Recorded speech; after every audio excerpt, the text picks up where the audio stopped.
It's clearly something big. Oh no. Oh no. Oh.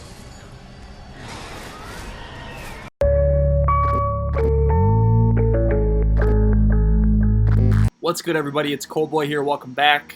Got a new video for you guys on the channel. Got a new game on the channel here. It's this new game that just came out. It's called Remnant from the Ashes. Everybody's talking about it, guys. You guys have to check this game out. This game is sick. I always like starting off my videos by thanking all of you guys for the support, helping me get to 3K subscribers. That's insane, guys. I appreciate you guys so much. Thank you. Now, if you guys don't know what Remnant from the Ashes is, it's a new game that just came out a couple days ago. It was kind of under the radar. Basically what it is, it's kind of like Dark Souls and Bloodborne mixed together. Now, if you've played those games before, then you'll know that it's kind of linear. But the cool thing about this game, guys, everything's randomly generated. And when you join your friend's game, all your progression is going to count except for the actual campaign or the story itself. But what's cool, since the game is randomly generated, your playthrough and your friend's playthrough are never going to be the same. For example, my friend joined my game the other day. We played it for a couple hours and it was awesome. We were having a great time. And then we joined up on his game and we fought a different boss. The levels looked different. The enemy spawns were different. And guys, that's really cool because it adds a lot of replayability to the game. Now, even though Remnant from the Ashes is a Dark Souls type of game, it is nowhere near as difficult as Dark Souls. This is the type of game where you can pick it up, get some friends together, run through it, and you're not really punished for dying.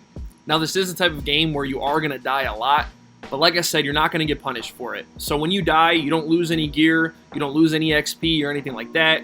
All that happens is you die, you respawn, you can try it again.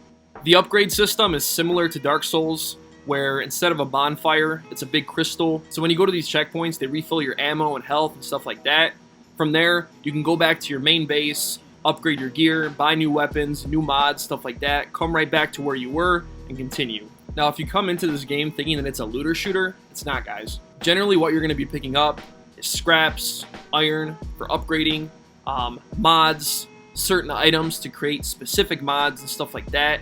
It's not going to be like yellows, blues, rarities, and stuff like that, like Division or Destiny. It's not a looter shooter, okay?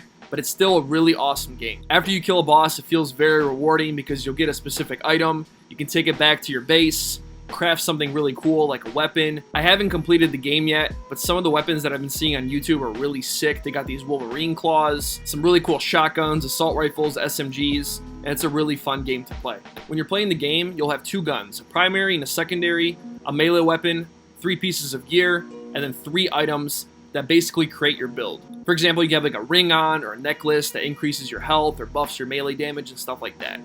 Now, this game focuses a lot on a mod system. And what I mean by that is every weapon has a mod slot. For example, I have a mod on my shotgun that gives you a healing rift.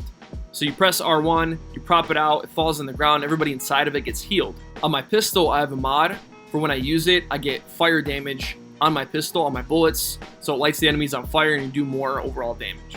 Item management is also very important in this game. Depending on what area you're in or what boss you're fighting, what enemies you're fighting, you're going to have specific items that you want to have on your quick menu. You can assign items to your D-pad, up, down, left, right.